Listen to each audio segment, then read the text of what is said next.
like you said, it should just be table stakes and not like something to brag about. Like we wouldn't brag that our ER has oxygen. Exactly. For patients who can't breathe. Right. If you think about it, it's a little bit embarrassing that feels like something to brag about. Welcome back to another episode of the podcast for doctors by doctors. I'm Dr. Michael Jerkins. I am not joined today by Dr. Ned Palmer, not because he was fired, but because he is somewhere now in the middle of the Atlantic Ocean somewhere. I don't actually know where, but he is on a sailboat doing some sort of sailboat race. That sounds really exciting, but not something I'm super interested in. So instead, I decided to stay on land and do work and a podcast. So almost the same level of excitement, probably.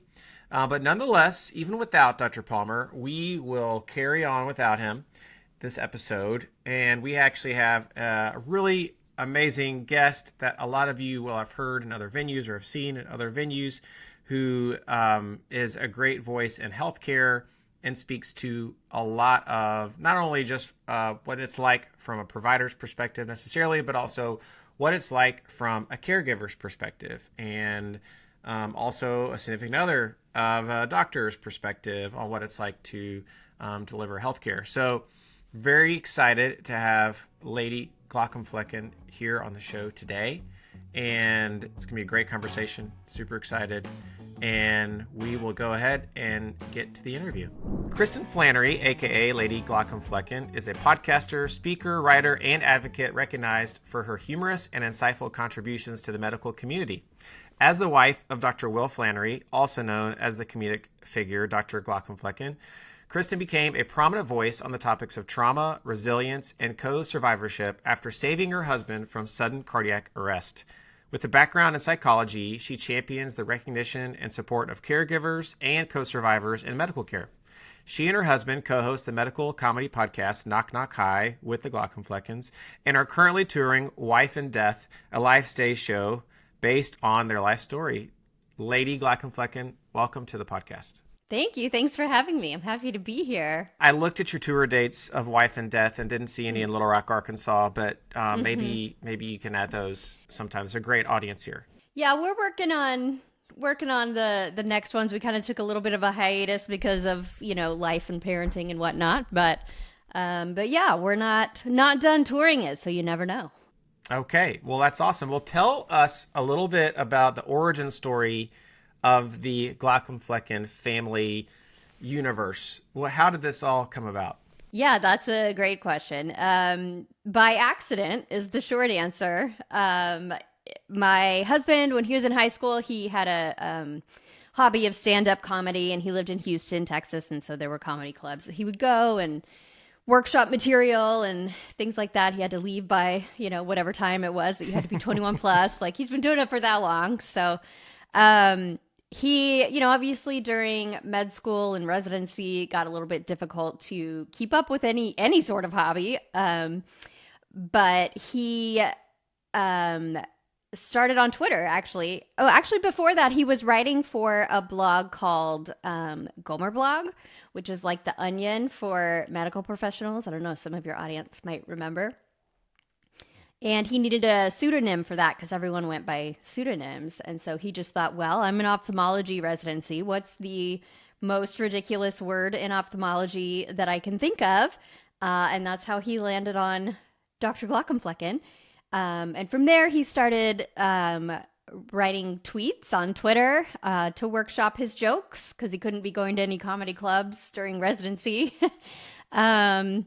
And it just sort of spiraled from there. He went on TikTok once that became a thing. In like early 2020, he started making videos there.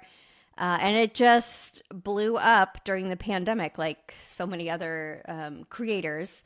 But especially, his audience is mostly healthcare professionals. And so they really, as in a rough spot at that time, and really it was cathartic, I think, for them to come home after a long day and watch one of his skits that made them feel seen or let them laugh after, such a serious day at work. So it just sort of snowballed after that. Thank you for that, because that resonates with me. I wasn't attending in 2020 with on internal medicine hospital service, and I had an ophtho prelim, and we were joking about ophthalmoscopes and how I did not know how to use one.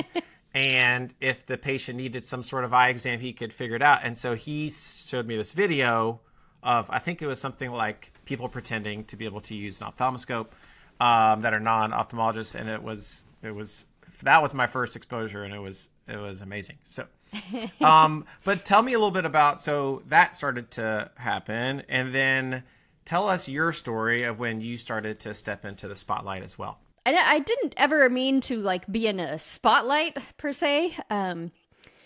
That came later, I guess. But at first it was when he was on Twitter. Med Twitter was a huge thing back then. It was this actually really wonderful community that I really miss. It hasn't really, congealed on any other platform since Twitter became X. But he would always be on Twitter, just in the corner, laughing to himself on his phone, and it just seemed like he was having such a good time, and he was spending so much time doing all of that I was like, I think that if I'm ever going to talk to you again, I have to be on Twitter and figure out what's going on over there.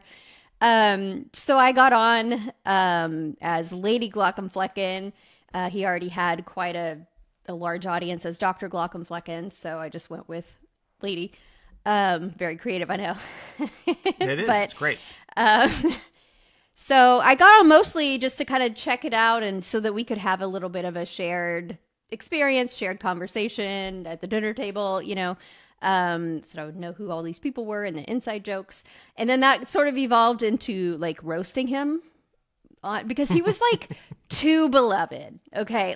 It was getting ridiculous. And I was like, you guys, I can't deal with you just paying compliments to my husband all the time. We need to balance this out. So I was roasting him. Everyone needs a troll, I guess, right? Exactly. Yes, I'm his best. Well, I consider myself a heckler, not a troll, but sure. Okay. Yeah. Okay. Sorry. Yeah. Heckler. That's great. That's but no, we've always, since the very beginning, we've had a lot of banter between us. So I just kind of took that online.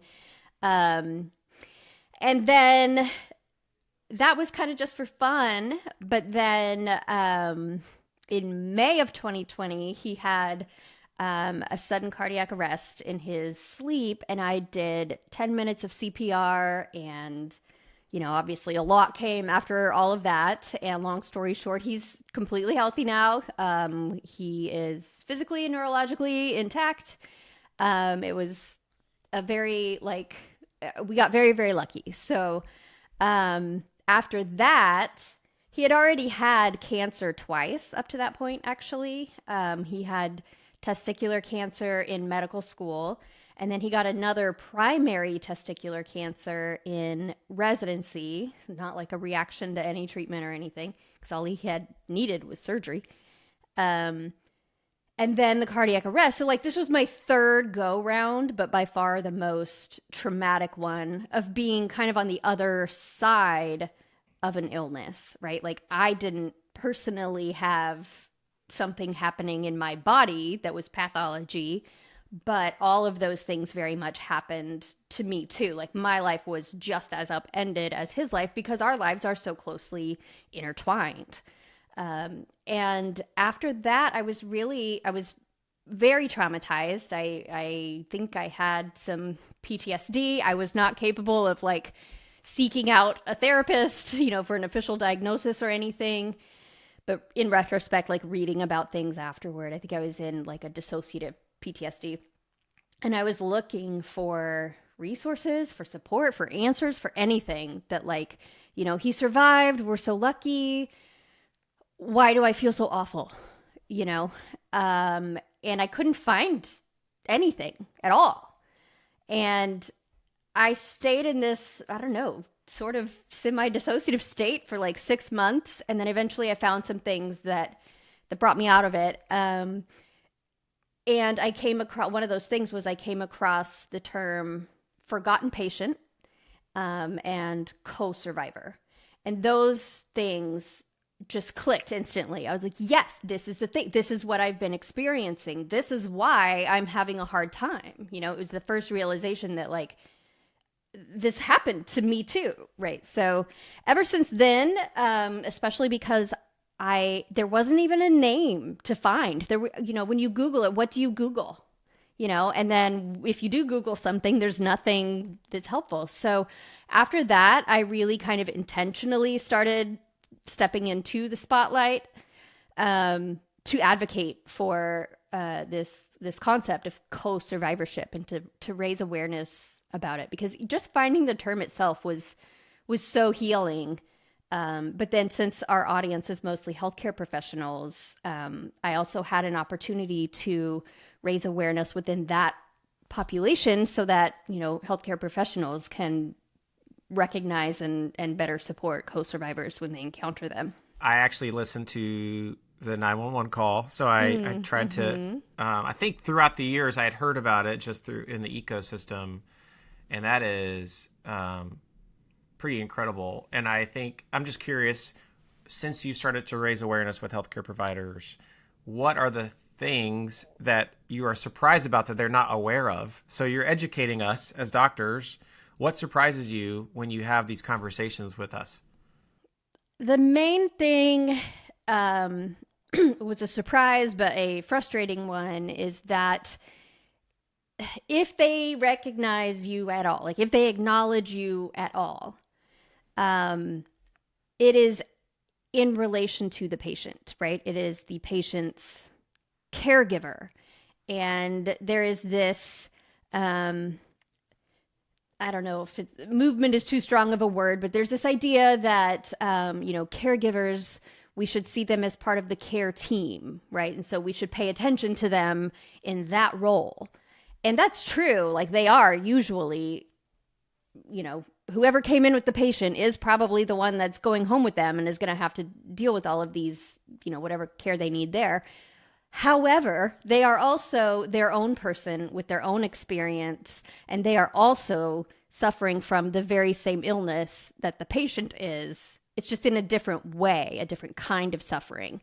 But their lives are just as affected. So, the amount of times that I was ignored completely is, I don't know, 95% of the time.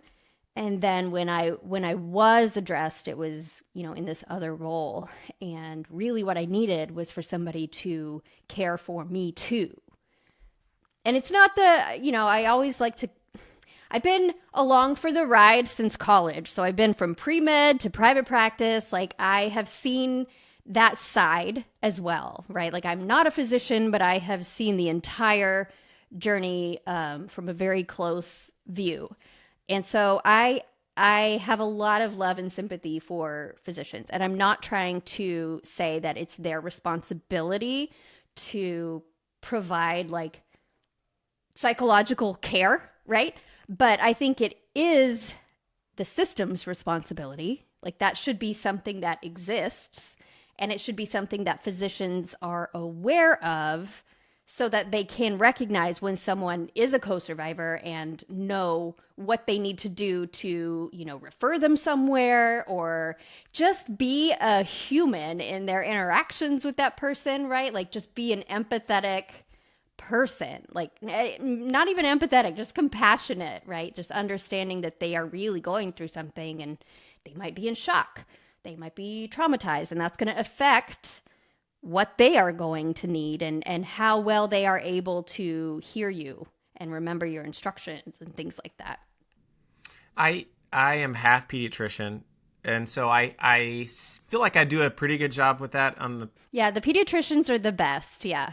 But I'm not trying to toot my own horn. My other half is an internist, and I feel like I probably don't do as good of a job as I need to because I am probably more focused on the patient and less focused on the family that came with him. But most of the time, quite frankly, there isn't family that's in the room with the patient. I do outpatient medicine. So Yeah, so then they're not, right, sitting in a hospital room with them. yes, exactly. And so I'm wondering because we have obviously a lot of outpatient doctors here as well. Do you have any like best practices? What kind of best practice would you give to doctors who maybe this is a new concept?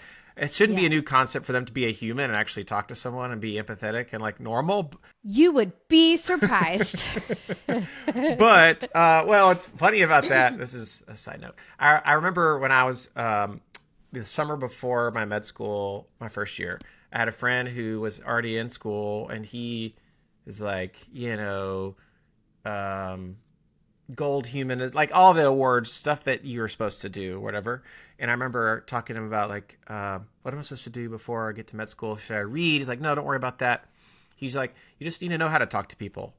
And he's like, we have some of the smartest people in our class, but have the personality of a serial killer. So that just know how to talk to people. I'm like, well, I got that down. I might have to study molecular biology some, but anyway, I digress. What are best practices you would say though, for those people wondering? Yeah. So if the co-survivor is present, right, choosing your language very thoughtfully. So, for example, when my husband was, when he was like in between the ER and the ICU. I don't know. I didn't get to like follow him around, but brought him to the hospital. We were still trying to figure out what's wrong, what caused it, doing all the tests and things, and everything was coming back normal. And so we had no idea what was going on. And the cardiologist from the emergency department came in at one point and was giving me the update and said something that he probably didn't even think anything about, probably has no memory of this whatsoever, but I have never forgotten. He said, I would have liked it better if you had seen him collapse. And this happened at 4:45 in the morning when we were both asleep. And so I was like, I'm sorry. After I just was 10 minutes of CPR, I'm exhausted. I'm in shock. I am traumatized. Right. And then that just sort of felt like I knew he wasn't in my logical brain. Like I knew what he was meaning. He meant like if we had known how long it was between the actual like start of the event and when CPR started, that would be very informative at this moment in time. That would have been a better way to put it, right? Then I would have liked it better if you had seen him collapse. It felt like it was a little bit of like blame or failure on my part, and I know that he was not saying that. Yeah. But it doesn't matter if, because there's the logical side that can understand that. And then there's the emotional side that it still is a gut punch. So just kind of thinking those things through about how do you word these things. And like Rana Ottish's book, Dr. Rana Ottish has a book called In Shock, which was one of the books that really helped bring me out of my PTSD. And she talks about that, of being very intentional with your language and a lot of the language in the healthcare system. For example, my patient is trying to die on me. That is, if you just kind of dissect that language, that is placing blame on the patient and saying the patient is actively doing something that is detrimental. When of course that's not quite accurate, right? But it's so like colloquial within the healthcare system. And there are so many things like that. So that would be like in an inpatient setting if they're there. And if it's outpatient, it's not as dire, probably, first of all, if it's outpatient versus inpatient. But still being aware and maybe asking the patient, hey, how's your family doing? Are there any resources that we could send you home with that might be helpful to them? Things like that. Just kind of keeping in mind that the illness doesn't end at the boundaries of the patient's body. Yeah. We're people helping people at the end of the day. It's not like this transaction of you give me information, I give you management or a diagnosis. Yes, we're not just vessels for pathology. We are people. And so part of that, this quote I think about is like, every system's perfectly designed for the product it makes. So if we're making providers who are just like kind of laser focused on seeing the next patient. We have 4 or 5 people waiting on us. When you step back, because you mentioned this already, from a system, do you have any thoughts on how, as a system, we could better address this and let doctors, I think, flourish more, and providers flourish more to be more humanistic? Yeah, I have so many thoughts on that topic, but I do understand, like, just as a caveat going in, I understand this is a huge topic, right? Like, it's a huge problem to change anything within a system as large as our healthcare system. So some of these things are very simple. It doesn't mean they would be easy to implement, and I fully recognize that. But I think, I don't want this to be political. I'm not trying to say it in a political way, but I think that, like you said, a system that's designed, every system is designed for a certain outcome, and the system is not broken. It's working perfectly for the outcome that it's producing.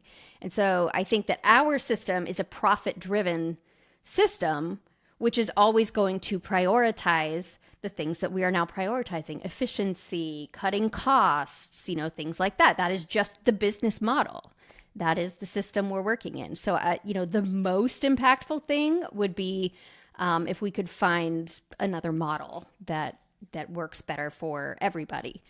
And I will just I'll leave that one there. Just that's Okay. the most diplomatic I can be about that.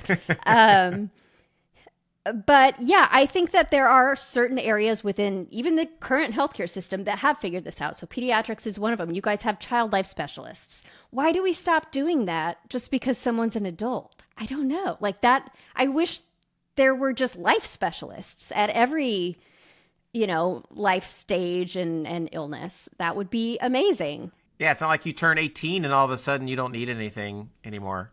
Exactly. Yeah. So I think the model's right there, right? We just need to think about how we can spread that to other areas. Palliative care is another one. It's right there. It's already there. But even a lot of physicians don't realize that palliative care is not, the same thing as hospice, right? Like I could have really used a palliative care doctor to stop by and talk to me. Like I literally was not capable of just like finding a phone number and calling and setting up an appointment to talk to a therapist. Like that was not possible. But if someone had just stopped by and offered, I would have taken them up on it. I needed that. Social workers and chaplains, those things, same kind of deal. And a lot of people will say, yeah, at our hospital, we have this or this. And that is amazing. I want it to be everywhere, right? Like it's such a case-by-case basis right now, what kind of support might exist. So building that into the system more intentionally, I think would benefit everybody. Like also physicians need somebody like that. You guys see so many things and have so much just compounded trauma and moral injury and all of these things. Like we would all benefit from exploring these options a little bit more. Yeah, like you said, it should just be table stakes and not like something to brag about. Like we wouldn't brag that our ER has oxygen. Exactly. For patients who can't breathe. Right. If you think about it, it's a little bit embarrassing that feels like something to brag about, right? Yes. Totally agree. Palliative too is one of I love my palliative care colleagues.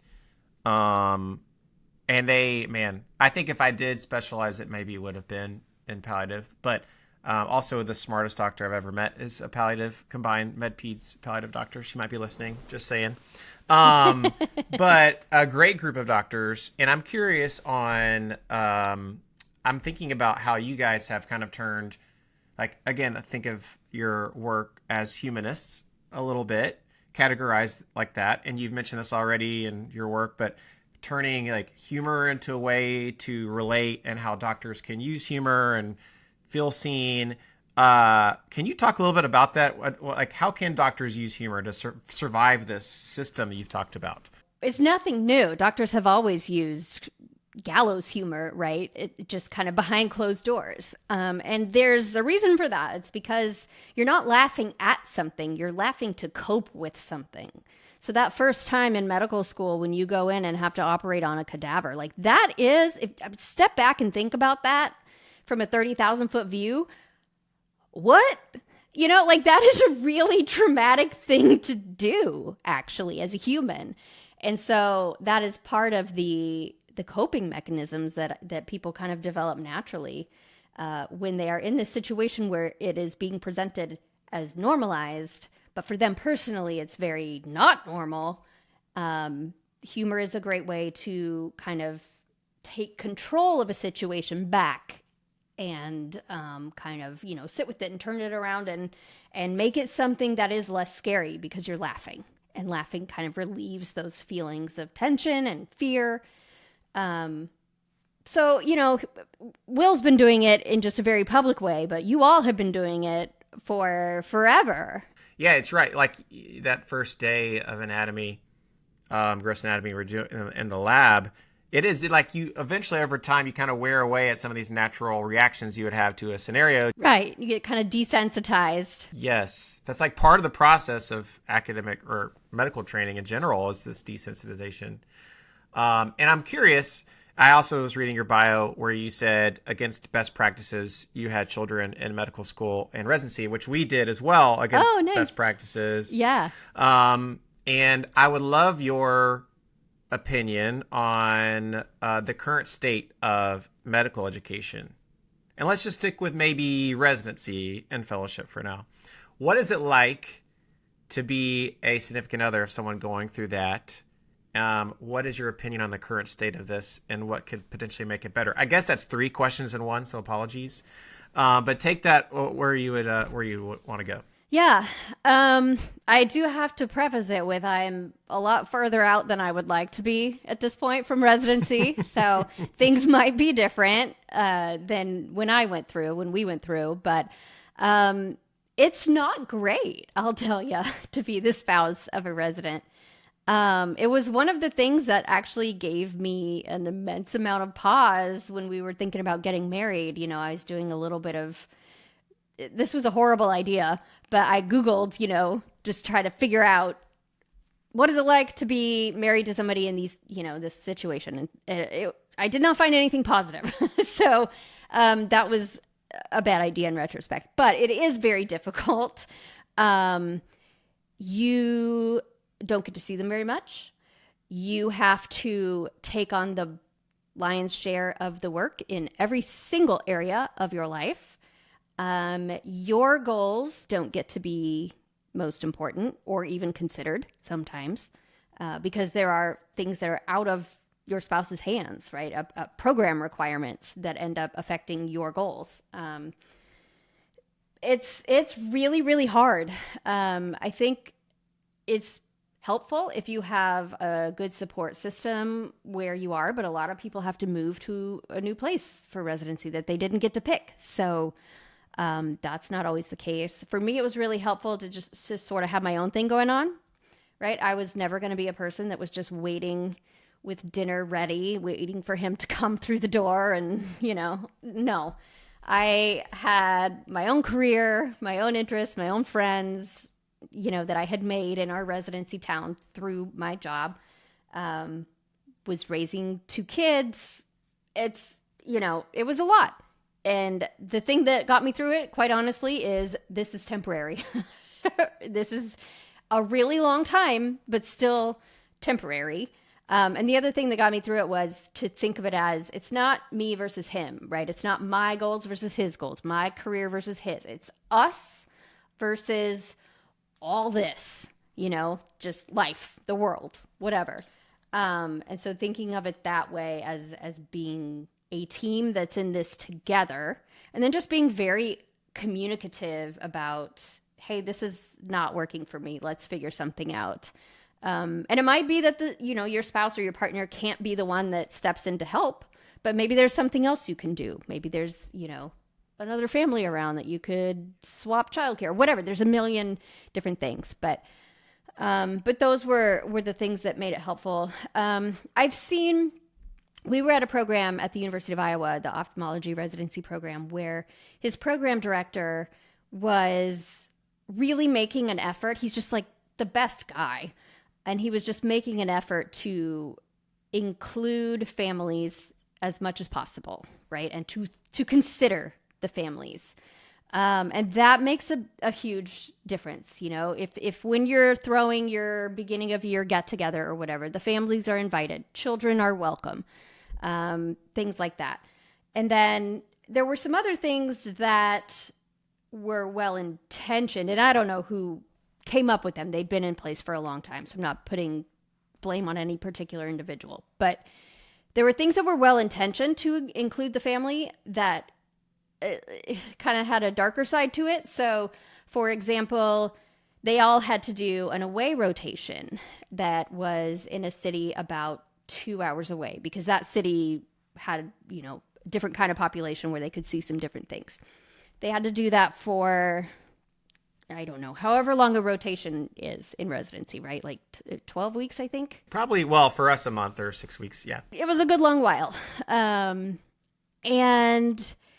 the way they had addressed families for that issue was, well, the department bought an apartment in this city that each resident just rotated through when it was their turn. And it was big enough that I think it had 2 bedrooms. And so if they wanted to bring their family, theoretically, they could. Problem is, it's 2 hours away.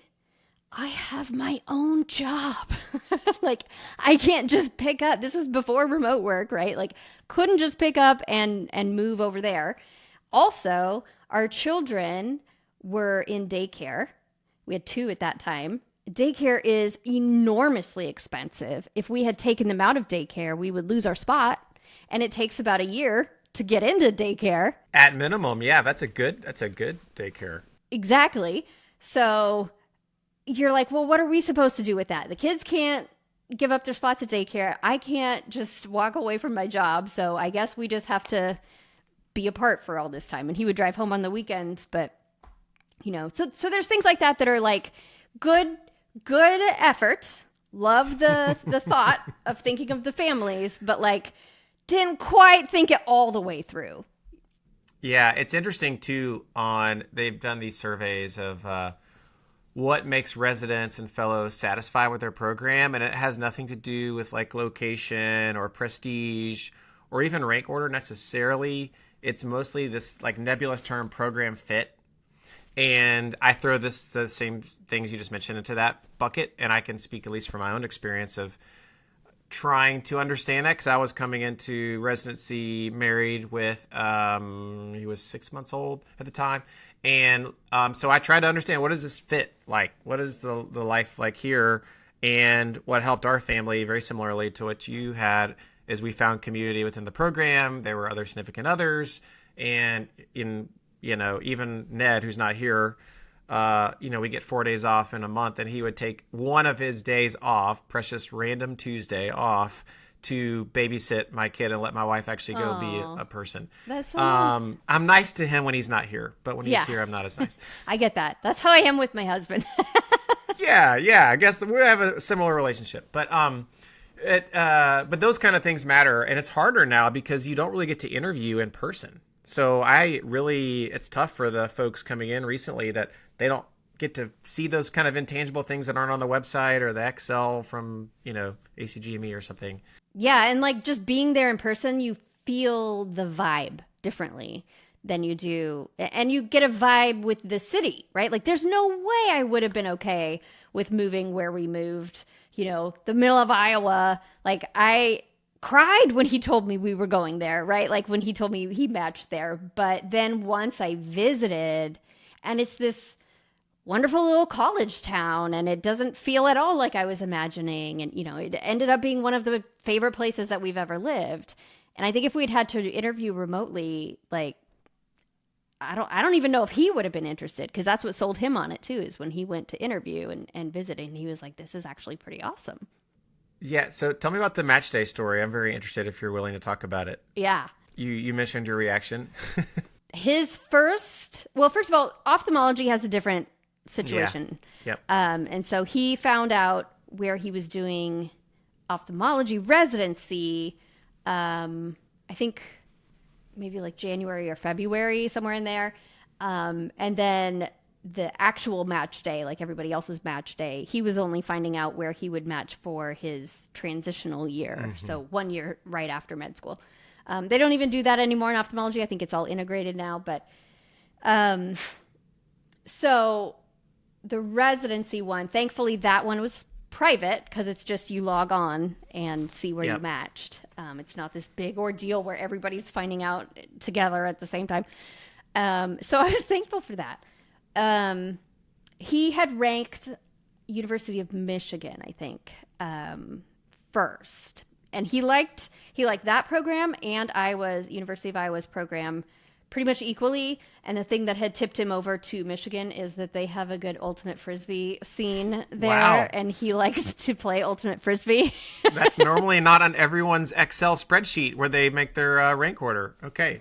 Is anything about my husband on anyone's Excel Frisbee, spreadsheet? ultimate No. frisbee was not. Okay, I love that. Stand-up comedy, like, no. So I was feeling okay about if we moved to Ann Arbor, right? Like that seemed charming. And this is purely on me. I had a purely preconceived notion that was incorrect.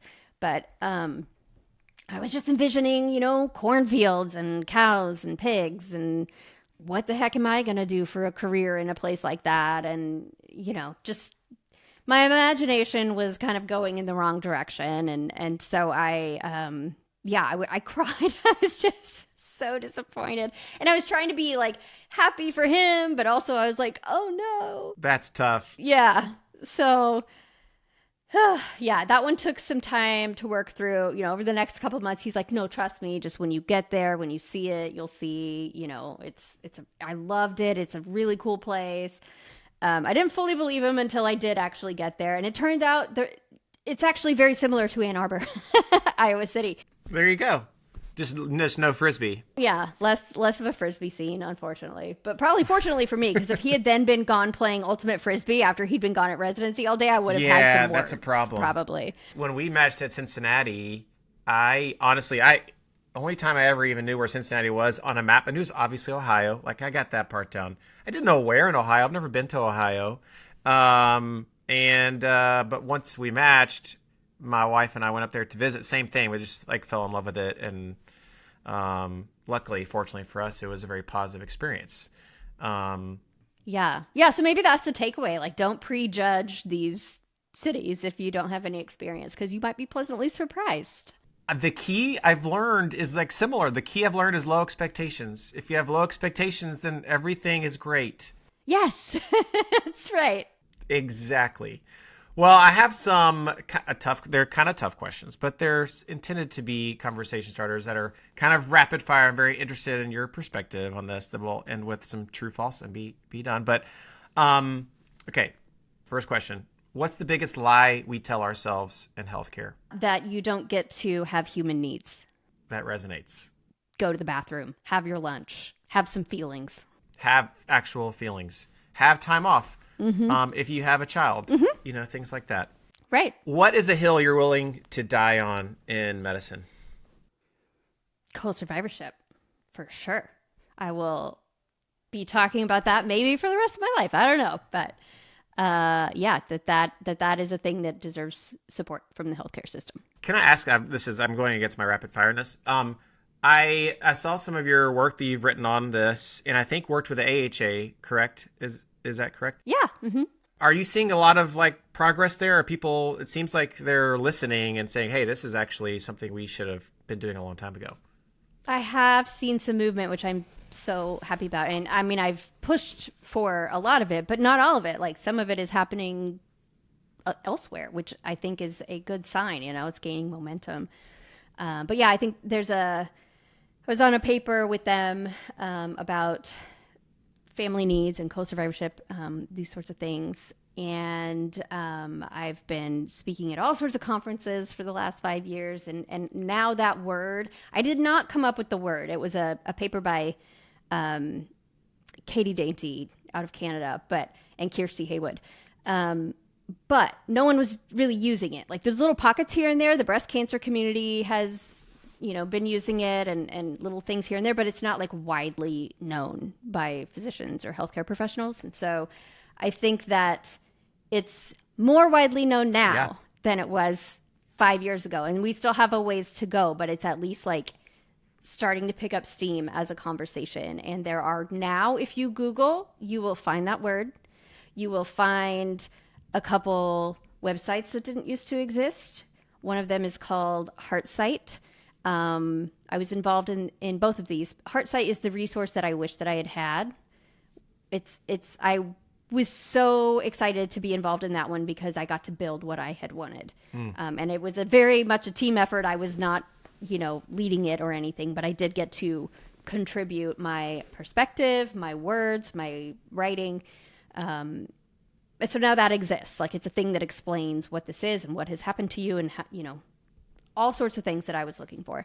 The other one is called CASA, Cardiac Arrest. Oh, I put myself on the spot and now my brain went empty. Survivor Alliance, I think. And it's more of like an online support group, and they have some, like, HeartSight is heavier on the informational side, and research is going on with it. And then CASA is a little bit of information, but mostly like online support group kind of thing. Kudos on all the work. I know that's a lot of work too. That's amazing. Thank you. I wanted to ask, and this is kind of a tough transition to go but I wanted, maybe this ties in. But what do you think the most overrated part of being a doctor is? Gosh, the most overrated. The first thing that came to my mind, so I'll just go with that since it's supposed to be rapid fire, was the prestige, right? Like, it's different than what people think looking in from the outside, right? Like, the actual reality, the lived experience of being a doctor or being a doctor's family is very different than what people think that it is. I concur with that 100%. Looking back, especially since you have been through pre-med, med, residency, what is the best and worst piece of advice you were given on going through that process? Gosh, I don't know if I even got any advice.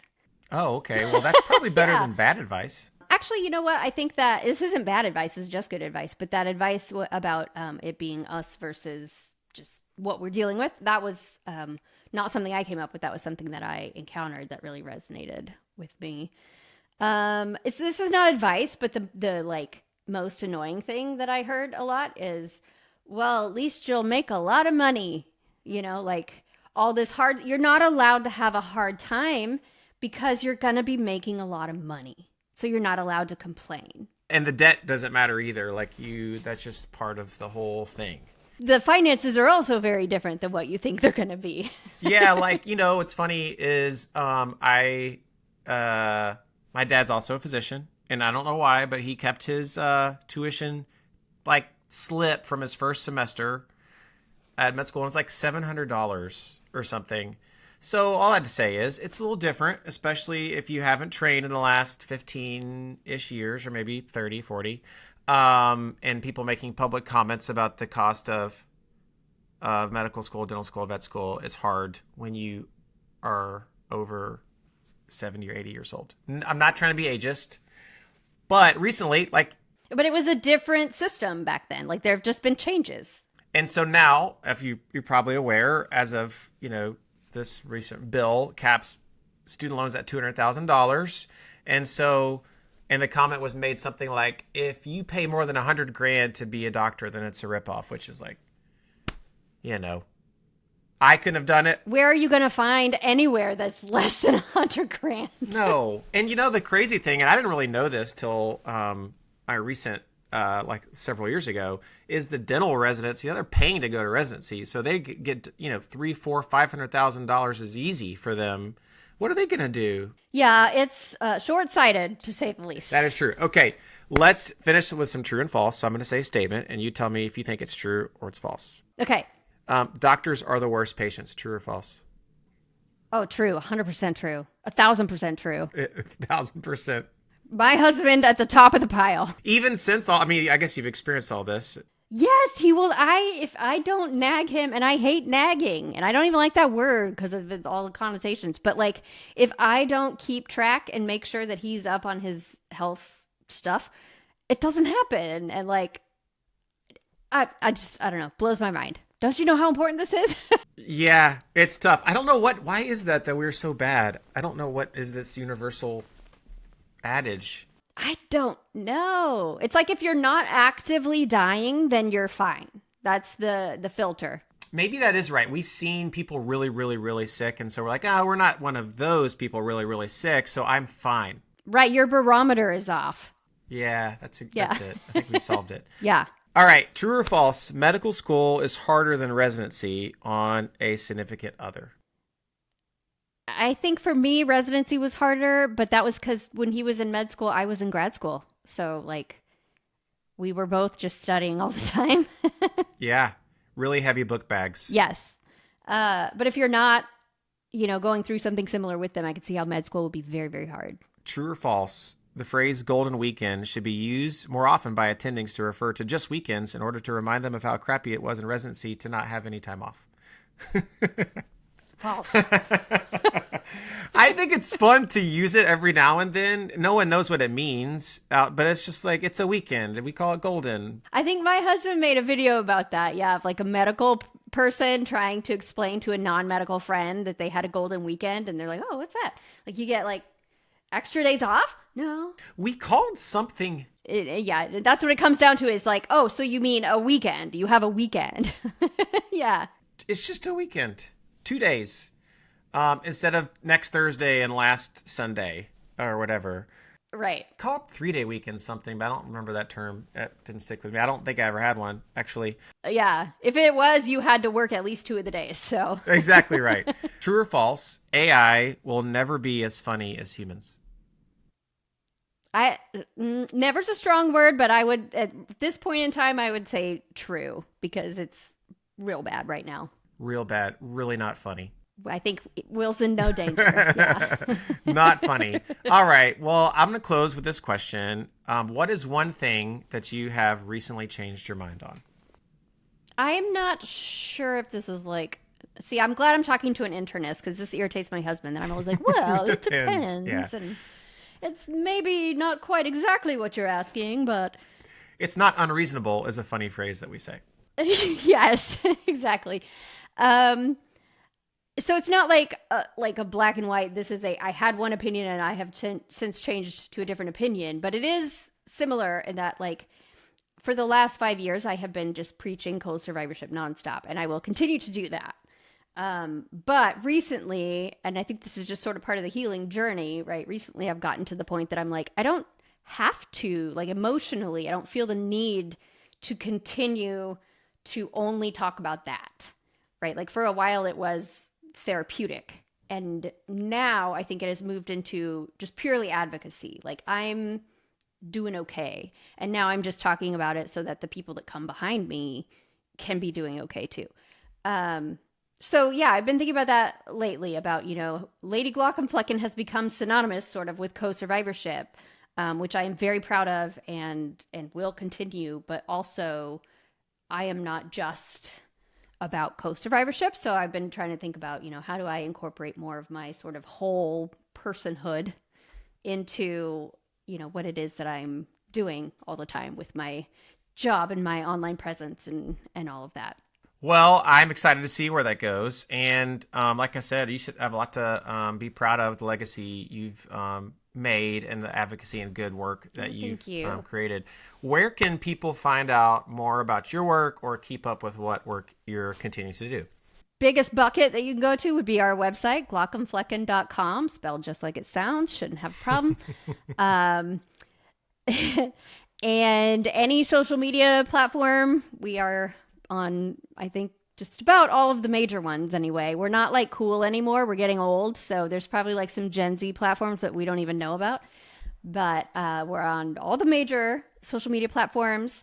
We have a podcast, Knock Knock Hi, with the Glaucomfleckens, as you mentioned. We have If that's too many places, just give me something that's going to tell me where to go all the time. Well, we have a newsletter that will do that. We have a weekly newsletter that just sort of rounds up all the stuff that Glaucomflecken put out that week, but also once a month, Will or I or both will write a deep dive into some kind of topic on in healthcare. So those would be the major places.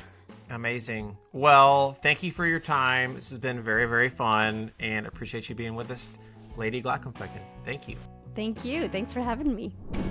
Thanks for joining us this episode, and you can catch the podcast for Doctors by Doctors on Apple, Spotify, YouTube, and all the other major podcasting platforms.